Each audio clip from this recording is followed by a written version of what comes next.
Assalamualaikum warahmatullahi wabarakatuh. Perkenalkan, nama saya Saran Rendra Ismail dari kelas IPTB dan kelompok 8 dengan asisten pembimbing Kak Firda. Di sini saya akan menjelaskan hasil perhitungan heritabilitas, korelasi genetik, dan heritabilitas dari data yang telah saya buat. Hasil perhitungan heritabilitas bobot lahir sapi Madura yaitu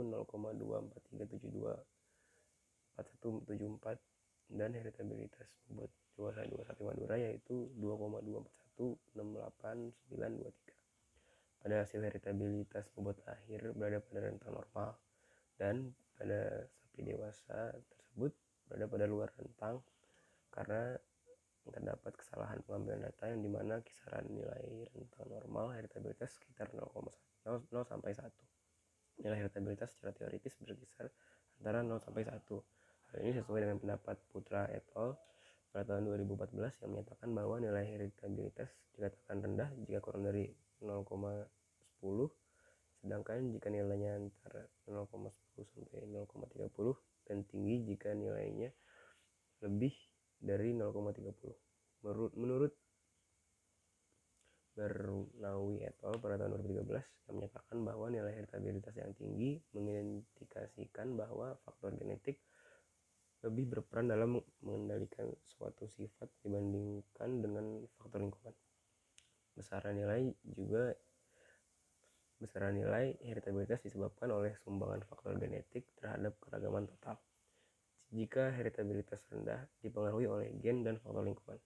Hal ini sesuai dengan pendapat Hatta pada tahun 2012 yang menyatakan bahwa nilai heritabilitas rendah dipengaruhi banyak gen sehingga sangat dipengaruhi oleh faktor lingkungan.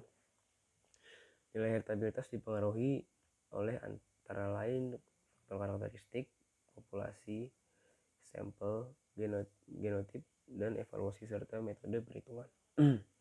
Pada perhitungan nilai korelasi genetik bobot lahir dan bobot dewasa sapi Madura yaitu 0,4435 36645 yang dimana termasuk dalam nilai rentang yang relatif rendah. Kisaran standar korelasi genetik yaitu dari min 1 sampai 1.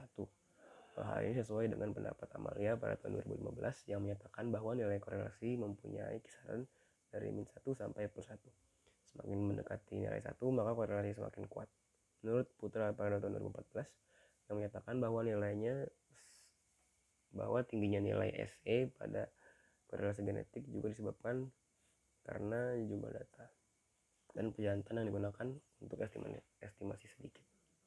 Nah, pada nilai heritabilitas antar kelas bobot lahir sapi Madura yaitu 0,348867,185 yang dimana tergolong dalam heritabilitas rendah. Hal ini berarti kemampuan sapi untuk mengulang bobot lahir dan bobot dewasa sebanyak 1%. Pada nilai heritabilitas dalam kelas bobot dewasa sapi Madura yaitu 0,88138812 yang dimana masih masuk dalam rentang normal. Jadi kedua hasil heritabilitas tersebut masih termasuk ke dalam nilai rentang heritabilitas yaitu 0 sampai 1. Hal ini sesuai dengan pendapat Indrijani pada tahun 2015 yang menyatakan bahwa nilai heritabilitas berada di kisaran 0 sampai dengan 1. Jika nilai heritabilitas semakin mendekati 1, maka menunjukkan bahwa kemampuan ternak untuk mengulangi sifat produksi pada periode berikutnya akan tinggi. Nilai heritabilitas terbagi dalam berbagai kategori yaitu R kurang dari 0,1 termasuk kategori rendah.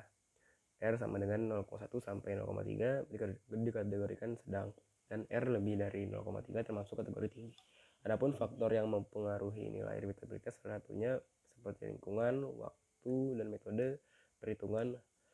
Hal ini sesuai dengan pendapat Awalia et al. Pada tahun 2019 yang menyatakan bahwa banyak faktor yang mempengaruhi nilai heritabilitas yaitu waktu, lingkungan, metode analisis yang digunakan, dan jumlah ternak yang diamati.